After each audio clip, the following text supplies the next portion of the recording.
Wait, we're fishing with rocks? Yeah, why not?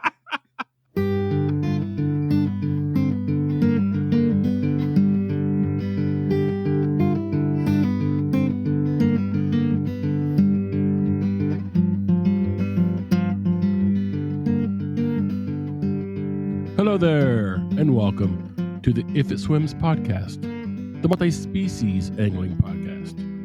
I'm Brett Bolton. Joining me for episode 20 is Dave Spear. 20? It's almost like we're growing up. Almost. This podcast can almost vote if months were years. Oh, man. This month, we're looking at some... Actually, voting is 18. I was thinking drinking. Sorry. This month, we're looking at some recent trips, some fishing news, and we will go over any updates on the Carp Ladder. And we might have 4 new baits. Yeah. Spoiler. We do. Let's kick this thing off with some fishing trips. Dave, what have you been up to? Well, I've been bass fishing again, which I swear that's all I've said for the last 4 or 5 months. I didn't think I was this much of a bass fisherman, but I've been bass fishing. And I did try to touch the Carp Ladder yesterday and this morning, but I failed. I slid off.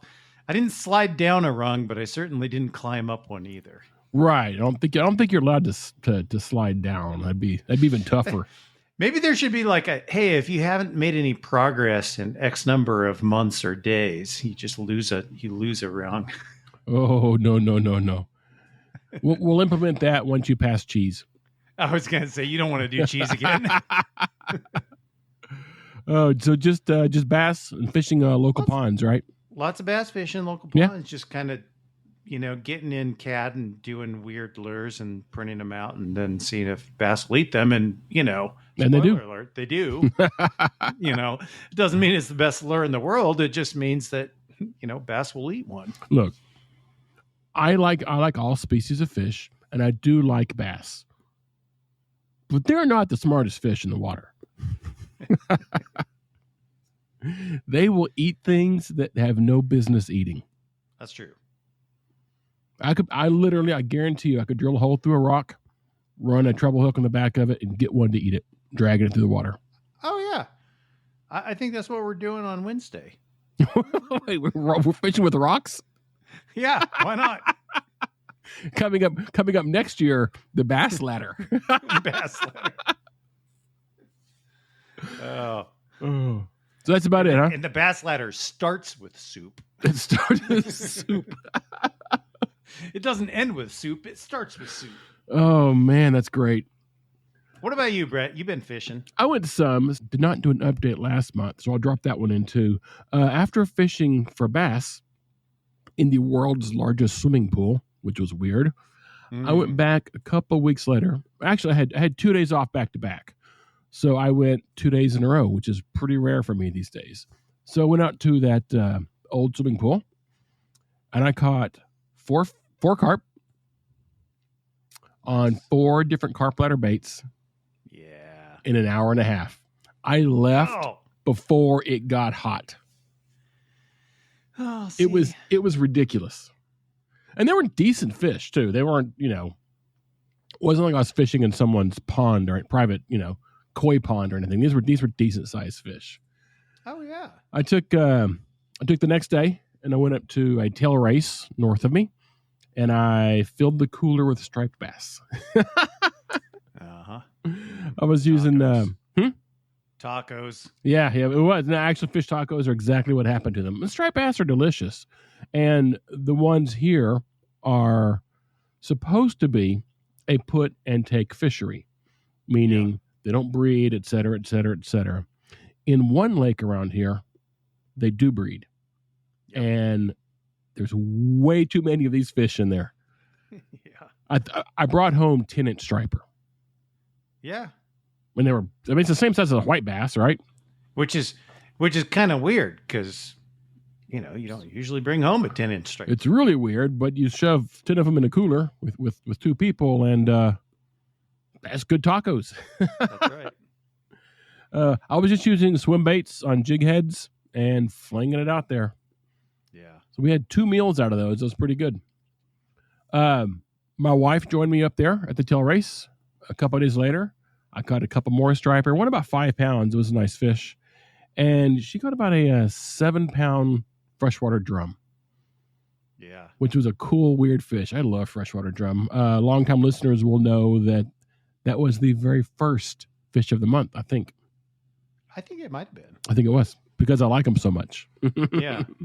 And that was, I mean, it was a good sized drum she got too. Yeah, it was a cool drum. Pictures like, oh. Yeah. I'm used to seeing these things as like little guys, like croaker size, like right. 12-inch, fish. But no, this was a cool fish. Put up a good fight for her, which is nice. I thought it was a striper at first, and then it sort of was just going left and slow.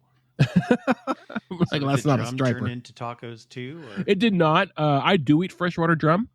Yeah, I think they're an underutilized resource, and people will drive thousands of miles to saltwater to catch their cousins. Yeah, the red ones. They don't taste that different. I imagine I've never eaten one, but I wouldn't imagine. I mean, they look like the same fish. They look like black drum, don't they? As a copper. Yeah. Yeah. Yeah. The difference is they taste more like a freshwater fish than that. They're not quite that delicious, but they're also way more firm than any other freshwater fish. I mean, gar might be also, but they're firm. So if I make chowders, fish chowder, it's the perfect fish for that because you can imagine what, say, a white bass or a crappie would do in a chowder. Crappie chowder would just become a puree. Yeah, you'd swear the fish was in there. You know you're eating it, but you can't find a piece of it. Yeah. So I use drum for that. I also been doing largemouth fishing in ponds. I've been averaging about 2 a day, which is kind of cool. And I caught a warmouth on a fluke. I feel like it's the year of the warmouth. I've caught a bunch of them. Oh, have you? I mean, You've caught a bunch around here? You mean in only Florida? One. I think only one here. Okay. But on our Florida trip, caught a bunch of them. Well, in the Florida trip, we could have caught 100 if we wanted to stay there. Yeah. There were so many warm, and that's not a fish I see often. It was weird. Well, that was it too. When I caught one, I think my first one this year was in Florida. I've caught a couple here in local ponds, bass fishing, but I think my first one was in Florida. But as soon as I pulled it out, I was like, oh yeah, I forgot about this fish. Yeah, they're easy to forget about because you don't see them often. They're out there. They just don't, and they're aggressive and they eat lures nonstop, but you just don't, you don't think about them. Yeah. Yep. They must be really poor at hiding from bass and herons. That might be it. Maybe they're too scared to get out there.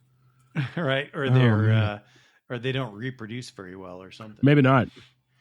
I've also been twice to try for carp on the fly on the mud flats. Yeah. Once I didn't see a single fish. And the second time I blew the only shot I had.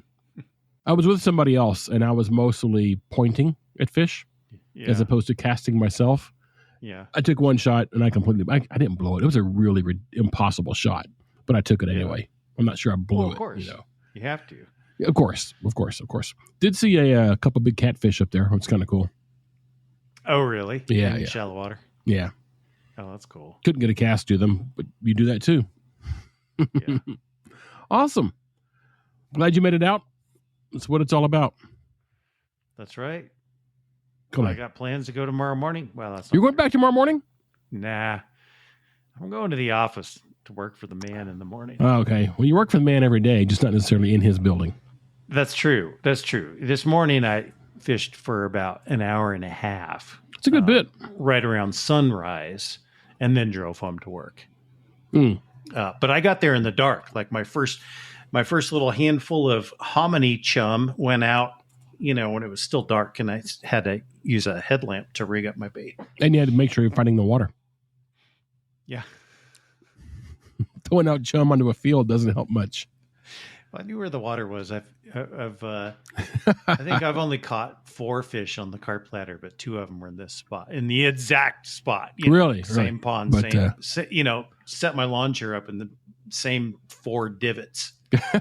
I got you. But nothing today. Mm-mm. Oh, A couple of man. bullheads. As usual. And, one of them, the second one I brought in, the first one, I had a feeling there might be one on, but there's Right. enough bullheads in this pond that, like, I heard my bait feeder do 2 clicks, like literally click, click. And then I thought I saw the rod tip moving, and I was like, I'm going to leave it alone because a lot of times the bullheads will mess with the bait and they won't get hooked. Right. I brought it in, 3-4 minutes later, it was time for me to check my bait, and I brought one in. But the second bullhead I caught, I have no idea how long it was on. You were ready? You were leaving? It made no sound. Oh, fun. Nothing at all. And I had my bait had been out for 12 minutes. I check it about every 10 for, if it falls off the hook or whatever. Sure.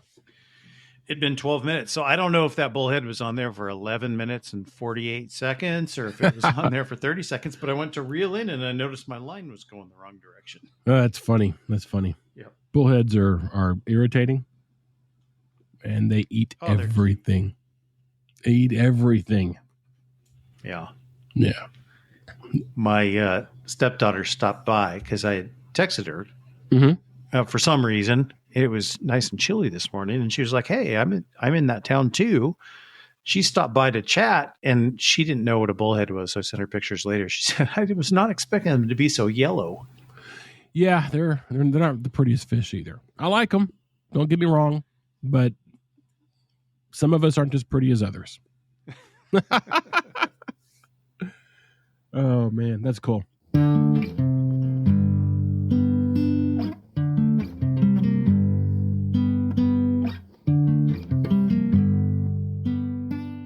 Hey Dave, let's look at some fishing news. Oh yeah.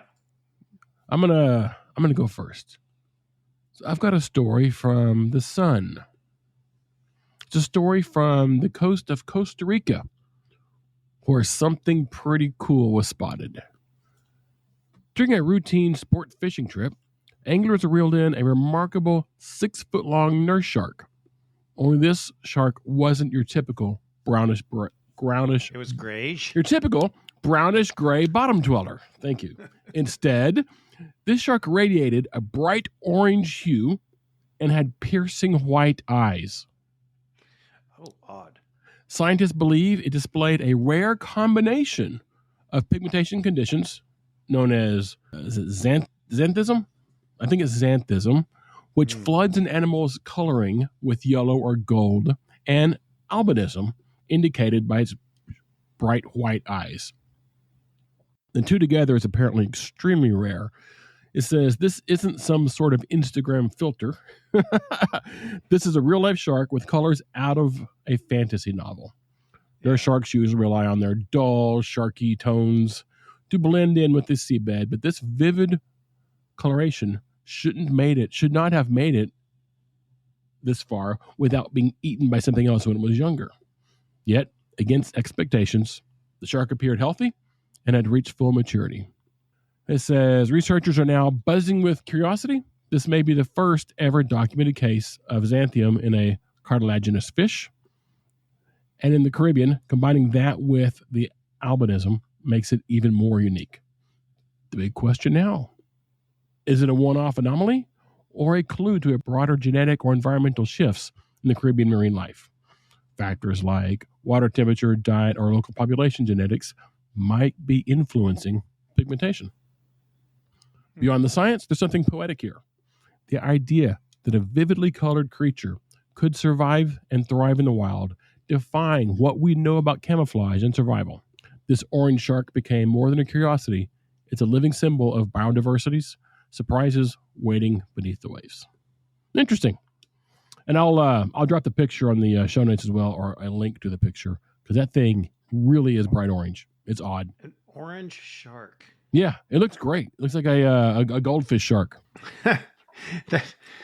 You imagine, like, the predators are like, I'm not touching that. That thing's wrong. Yeah, when it's a baby, that bright color may have helped it. Yeah. It may have been enough orange enough to scare off predators. I don't know. It's a crazy story, that's for sure. What'd you find for us? Oh, we don't usually do this, but you're going to help. You're going to help in making my choice. So first, your first two choices are entertaining or educational. Entertaining. Entertaining. Do we want fire or meth? Oh, meth. All right, cool. All right, we got this is a story from Billings, Montana, but I don't think it was in Billings, as you'll see. Anyway, a fishing line extending out of the window of an SUV into Packers Lake was just the beginning of an unusual encounter by a Wyoming game and fish warden in March 2024. A man and woman were asleep in the back of the vehicle, according to the account, one of several published by the agency highlighting the unusual work of its wardens. Mm-hmm. When awoken by the warden, the man admitted to fishing without a license and claimed to have no identification. After providing his name and date of birth, the individual said he needed to use a nearby bathroom, but that was just an excuse to flee on foot. The name and birth date turned out to be fake, and a van parked next to the SUV had been reported stolen the previous day. After several hours, the suspect was located and arrested in Lyman, Nebraska.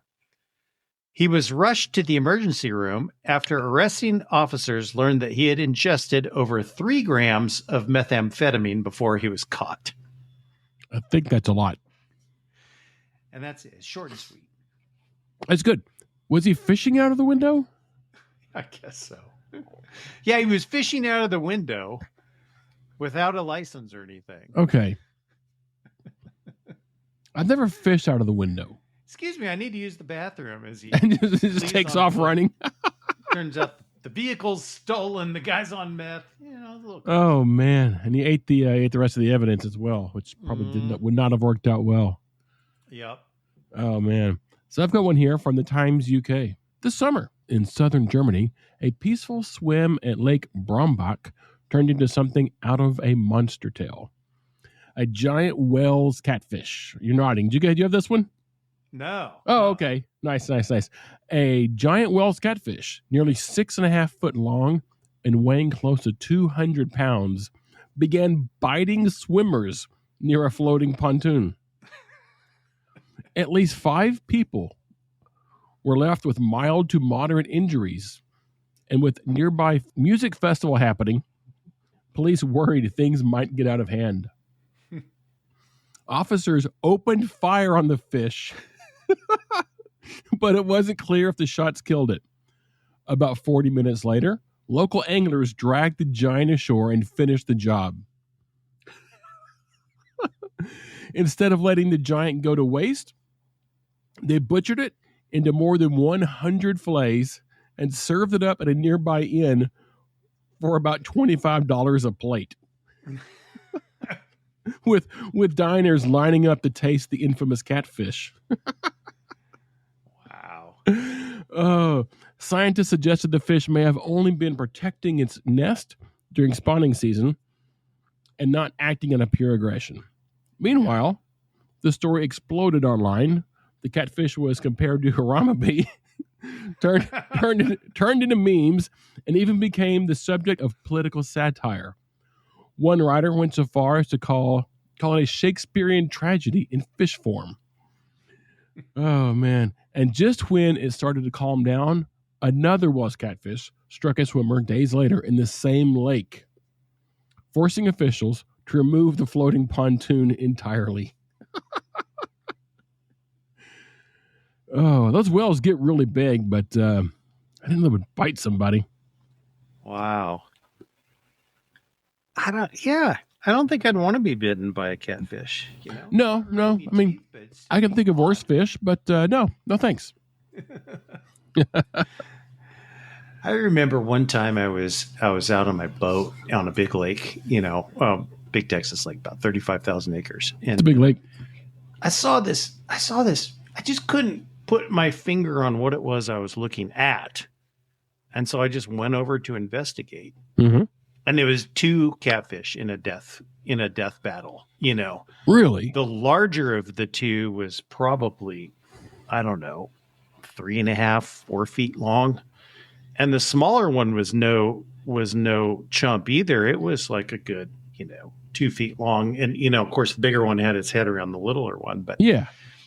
the littler one was strong enough that it couldn't, the big one couldn't choke it down, and they were just kind of thrashing on the surface. I watched this for probably 10 minutes. Well, what else? You have to. And I went fishing, and just every once in a while I'd look back over that direction, and they were still going at it. They probably both died and ended up turtle food, right? Could have been, yeah. Well, that's a good one. Do you have a second or just one this week? Man, it's kind of it's host choice. I've got more stories. I've got one that I need to tell, but let's hear that one. Short. Let's hear that one. And I've got one that I might want to tell. It's a little. Well, the need to's got to go, right? The need to's got to go. And this is just classic IFITSWIMS. I mean, I like it already.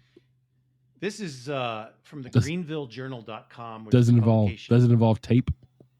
It doesn't involve tape. Okay. I kind of wish it did now. This is a publication out of South Carolina, but it wasn't a South Carolina story. Good. News of the weird. Fish flambe, s'il vous plaît. Fire investigators in British Columbia, Canada, discovered an unlikely culprit in a brush fire that knocked out power in the town of Ashcroft on July 30th, a hungry osprey. Ashcroft Fire Rescue posted on social media that the peckish avian pulled a large fish from a river about 2 miles away, but as it labored to fly with its supersized meal in the July heat, it became tired and eventually dropped the fish directly onto a power line, which sparked the blaze in the dry grass below. NBC Bay Area reported that it took about 4,800 gallons of water to stop the fire. Quite a lot of trouble over a bird whose eyes were bigger than its stomach. Nice. Another suspicion could be that it's tired of raw fish and wanted to give cooked a try. The folks from Ashcroft Fire Rescue said. Oh, that's good. That is that is one that needs to be here. It is short and sweet. It's also very IFITSWIMS. I believe that's our third fish falling from the sky. I believe so. Story. And I doubt it'll be long before we have number 4. That's quite possible. I was thinking about that this afternoon. I was like, okay, I remember the one with the bluegill falling on the EMS, the live bluegill. Right. Then there's this one, and I know there was another one. There was a shark on a golf course. Oh, that's right, the hammerhead under the tree. Yeah, the hammerhead. Yeah. I forgot it was a hammerhead. Just that it was a shark. Yeah, the shark on a golf course, which is good. Yep.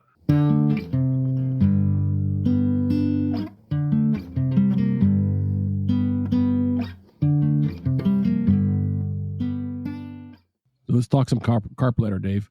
We've been 5 months in, and it's as weird as ever. We've had one angler move up 4 spots in the Carp Ladder. And if that sounds familiar, that's because it's me. And I mentioned it a minute ago. That moves me up. A ringer in here. That moves me up to potato, which is a pretty funny bait. Oh yeah. Dave is working on hominy, as mentioned. Yep. Denise is working on bread, and everyone else is still waiting on that first carp on sweet corn to get their foot on this thing. I remember the easy days of sweet. Yeah. Actually, I'm still in the easy days. I just haven't been doing much of it lately. Right. We've had a few new people sign up. We're up to 20 now. Nice. But still only 3 users on the ladder itself.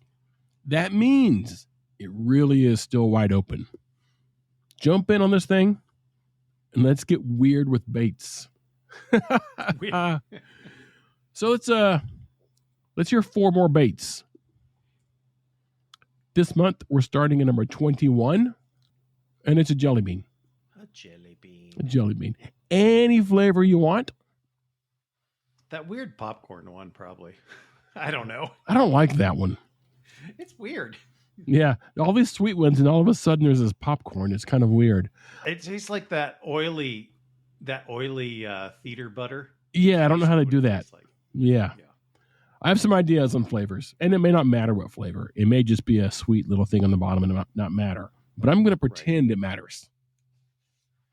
I'm going to pick my baits on the flavors. I don't think jelly beans. I mean, I don't have the sensitive nozzle of a carp, but I can't even imagine them giving off any smell at all. Oh, And that might be one of the things that's challenging here. I'm sure they do, especially if you pierce them. Cut it in half and put it on the hook in halves. Yeah. They will. I mean, I caught on a Twizzler. Come on. That's true. You want smell? 22 would be a Slim Jim. Not the whole thing, or any sort of meat stick you want. Any flavor? So there's some wiggle room. I've seen Dorito flavor. I've seen teriyaki. I'm sure there's a few more. We definitely have like a sort of a stick bait theme going on so far. Well, at least in part of the ladder, right? Every once in a while, sure. I think we've had black ones. Sure. A few here and there. I promise to type the phrase snap into a Slim Jim on every Instagram post that uses it. Yeah. Sound fair? Sounds good. All right. 23 edamame. Yeah. In the husk, out of the husk. Just seems like a really fun one. Yeah. And probably. Plus a good snacker on the side. Oh, don't get me started. Speaking of good snacker on the side, and this is going to be my downfall. Number 24. Yeah. I had no problem not eating those raisins. 24 is grapes. Oh. And I'm just going to eat them. I don't know how to get around it. Yeah. But yeah. One for me, one for the hair. Exactly. One for me, one for the hair. Yeah. We did raisins earlier. A grape seems a bit more difficult, actually. Oh yeah, to me it does. Flavor's not quite as strong, and it's a lot bigger. We can cut them up; it's fine. But that's it. There's 4 new ones. Let's get some new fish on the leaderboard and some new people on the leaderboard. You can sign up on IFITSWIMS.com. There's a post just about the Carp Ladder, and it is sticky. You cannot miss it. Dave, do we have anything else? Man, I'm just thinking about these. I'm sensing a theme here, which is a whole lot of human food. Yeah. But I think I would rather do that than fish, cricket, nightcrawler. Oh, yeah. Also one that's very easy, very accessible is the idea. Yeah. Things that are real easy to go pick up at the store and just for fun.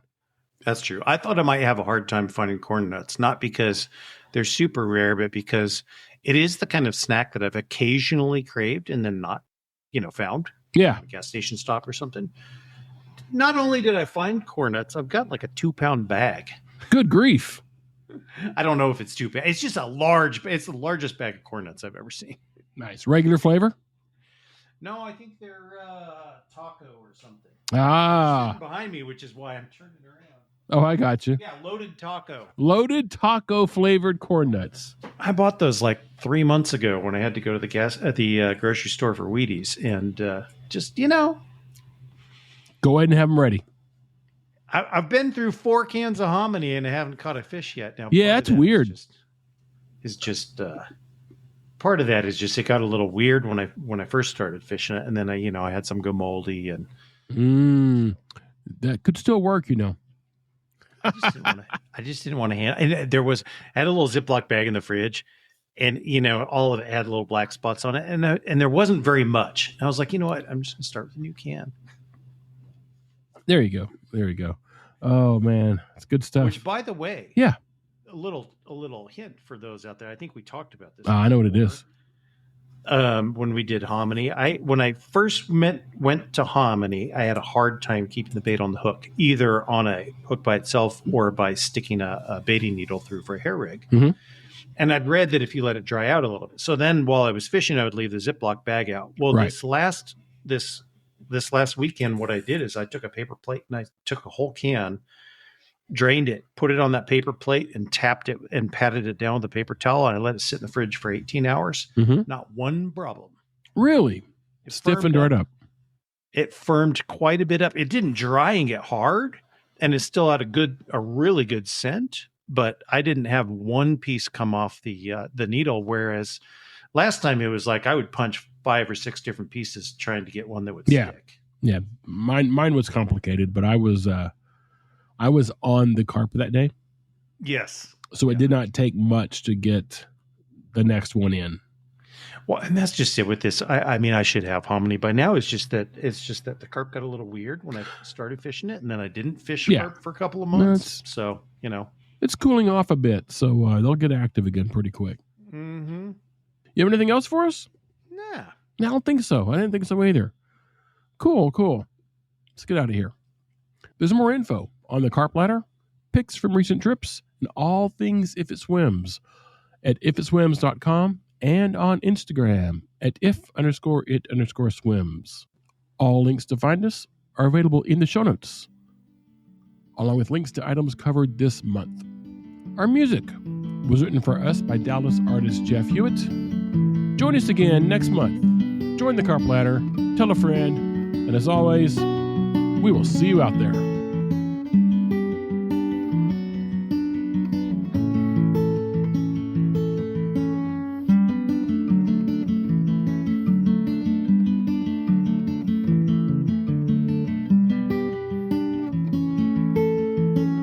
See you guys. Hasta la pescas.